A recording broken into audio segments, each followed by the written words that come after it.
For this next one, I'm pretty well certain the year was 1984. I wasn't feeling my best. I had just been doing things, I don't know exactly where. I swear, I'm not trying to be difficult, I just hadn't had a very good time. Most years look the same after a couple centuries, you know what I mean. The only way to measure time passing was how much the world changed in the 20th century. We had some big advances in the 1800s, mostly pollution. The Industrial Revolution sucked ass, and to be honest, the 1900s were absolutely fucking insane. From horse-drawn vehicles to people flying around the globe, I remember when most things happened based on whether cars existed at the time. It was easy to get around, and humans were always coming up with new things to do, but still, I was starting to wonder if I was going to spend the rest of my life like that, feeling sort of empty and always at loose ends. It was 1984, and I met an older woman, a widow who wanted a companion on a trip to Miami. I don't know how much you all know about Miami in the 1980s, but it was quite a place. Sorry, I'm doing it again. I'm doing it again. Imagine 1930s Paris with worse fashion and no class whatsoever, and a much bigger chance of getting gunned down and killed. International travel being easier meant there was a lot more opportunity for people to hate each other, but the lady I accompanied was very respectable. I think her name was Miss Jackson. She had several relatives in the area she wanted to visit, and I'll be honest, I was picturing a sort of aunt or grandmother-ish situation where she would stay in a decent hotel and leave me to my own devices during the day, where she went off on boat rides or feeding alligators or whatever people do with their kids in Florida. No, we got a penthouse at the top of a very nice hotel, and she had people over every night to party until 5 in the morning. I'm not going to go into detail, because despite what my right-hand ogre will tell you, I do have some decency. Suffice to say, we had a very good time. The problem was that Miami was a hotspot for criminal activity. As I said before, I have a bit of a reputation among certain groups. This time, I had a better cover story in place, including some business cards and different makeup than usual.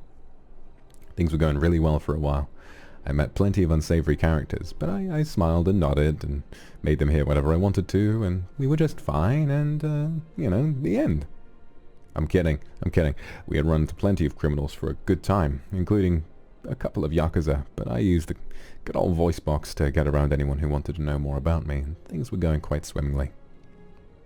Then, one night at the penthouse, I saw a group of people walk in, and I got a very bad feeling. I was about to pretend I had the runs and get out of there when this woman turned and started staring at me. Now, I don't mind being stared at. Frankly, it feels weird if people aren't looking at me. This was different. She wasn't horny or curious or anything like that. She just stared at me. She didn't even move. And do you know why I had that terrible feeling, Kindred? It was because at least half of that group, maybe 10 or 15 people, weren't human. They were yokai in disguise. Humans nowadays are very open-minded about demons, sharks, butterflies, dragons, foxes, and other beings interacting with them. But in the 80s, if you weren't human, you had to look like one if you wanted to get anywhere. Even if I wore contacts and no one would notice my stunningly beautiful eyes. The thing is, any of you guys, have you ever heard the phrase, "it takes one to know one"? People like us can always recognize each other if we look hard enough, and they were definitely yokai, most of them Oni. I know who you're thinking of, and I was too, and I didn't see him. A bunch of them came straight over to me, and the first thing out of their fucking mouths was, "Hey, Vox Dono!" I recognized some of them from the old days before the battle with Tokugawa, when I had to send them away to stop them eating my human subordinates. We went up on the roof to get away from everyone for a bit, and these arrogant fucksticks were talking like we'd all just had a stupid argument and everything was okay now. So it turns out, I was right.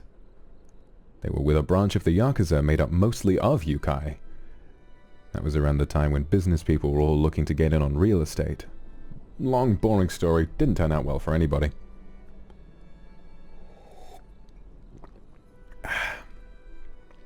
Mrs. Jackson owned quite a lot of property, and it was just a dumb coincidence that I happened to be there when they came to talk with her. I tried to say something cute about how long it had been since anyone heard from me, and how cool it was that I'd outlasted Tokugawa and his people. I said his hair was stupid, because it was. Granted, it was the 80s, and everyone had stupid hair, except for me, but, that wasn't the point. They laughed it off, and I kept smiling. But I wasn't interested in anything they had to say. I'm pretty sure they knew that too. But still, they told me all about how business was going, and they'd heard rumors of my exploits, but no one knew whether any of the stories were true, and I was just waiting for them to get to the fucking point. Sure enough, after a few minutes, one of them says, "You know, Vox Dunno, no one's fronting the cash for your bounty anymore." I look at the others, and they're all nodding. I shrug and I say, "That's good. I don't think anyone could afford me the way inflation's been going." They kind of laugh again. I can tell they're really serious, though. "You should come back with us, Vox Dunno," says the one who's been doing most of the talking. "Things are a lot different now. We could use your help." I'm thinking, God damn it, not again. So I make some noises and excuse myself to go grab another drink, but they fucking follow me downstairs and won't go away. And that woman they came in with is still staring at me. So I have to go right back up to the roof and listen to more of their crap. It's all the same shit I've heard before, talking about how they need people to learn honor and respect again, and that no one knows what the hell they're doing, and we need some respectable people like me. Oh, my goodness. They were saying they need some respectable people like me to help keep humans in line, which I didn't appreciate. I'd had about enough of that, so I was asking who was keeping them in line. They kind of roll their eyes and say something about their boss being a pansy who won't let them eat humans anymore. I admit, that makes me pretty curious. At this point, I don't know how many of the old guard have survived in modern times. Yokai tend to be very long-lived, so any of them smart enough to not get killed by Tokugawa or his hunters could conceivably still be around. I tell these guys that they seem pretty stupid, and so it's obvious their boss is the only reason humans haven't killed them already. That fucking bastard has the nerve to tell me that I know all about getting killed by humans. It's okay, he says. Every yokai got beaten at some point. No one knew the kind of weaponry humans would develop or how many of them there'd be someday, so don't worry about it. I'm not worried, I tell them. I have better things to do than obsess over 400-year-old crap. Yeah, you're handling it like a champ, he said, and they all just kind of snicker at me. They've gotten drunk enough to be chummy, and one of them is leaning in close enough for me to smell his breath. I cough, and I wave my hand away like... And I ask how he's going to handle his boss finding out he's still eating humans. They get very quiet after that. It was only one night, he says. Isn't it a big deal? It was one time. It's usually a big deal for whoever has to pick up the pieces and tell the cops what happened, I tell him, quite logically. How exactly do you plan to go about that? Now the guy is all huffy. Oh, you all want to talk, Akuma, blah blah, telling me a demon has no right to criticize anyone's eating habits. Well, I don't eat human flesh, thank you, and the yokai who can only eat that and nothing else doesn't go to parties.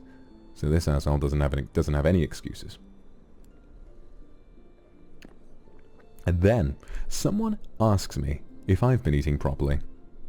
When I tell them I've only been eating human food, they say, and I quote, "No wonder you're such a pussy." Well, something nasty might have happened because there were only 4 or 5 of them versus 1 me, and I wasn't in the mood to go easy on them. And they knew it too. Poking a hungry demon is bad for your health, but suddenly I hear someone say, "Break it up, boys, this dork's not worth your time." And there's the woman from before, standing there with about a dozen very nice young ladies, mostly in string bikinis.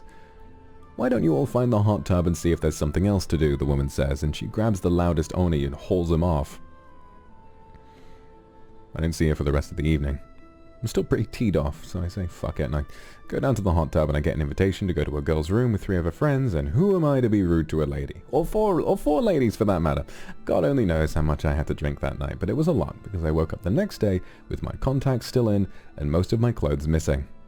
That was the least of my worries, because I got a call on the hotel phone to say Mrs. Jackson caught wind of my escapades and threw all my things out into the hallway. Luckily, a bellhop put everything back into the suitcases as best he could, so I didn't lose much. It didn't feel great. I fully admit it, I don't like to hurt anyone who's been kind to me. I wrote her an apology on hotel stationery and got a maid to deliver it for me. I was still in the young lady's room the night before, and of course it was obvious what had happened. I played it off pretty well. Only to the point where one girl asked if I would rather come back to Haiti with her on her family's yacht the next day. It turned out she was serious and her family did own a yacht. So I graciously accepted. My head hurt like hell still, and I needed some breakfast, so I went down to the hotel restaurant, ordered the biggest, hammiest omelette they had on the menu, and sat down to drown my sorrows. I tried to imagine a lovely holiday to far-off places I'd never been before, but all I could think of was those assholes talking about Tokugawa and how no one back home had anyone looking for me anymore. Isn't that the absolute stupidest thing you've ever heard, clan? I've been avoiding more than a quick stop in Japan for centuries, and assuming those guys were telling the truth, it was now safe to return. But I was just kind of depressed that no one cared enough to want me dead anymore.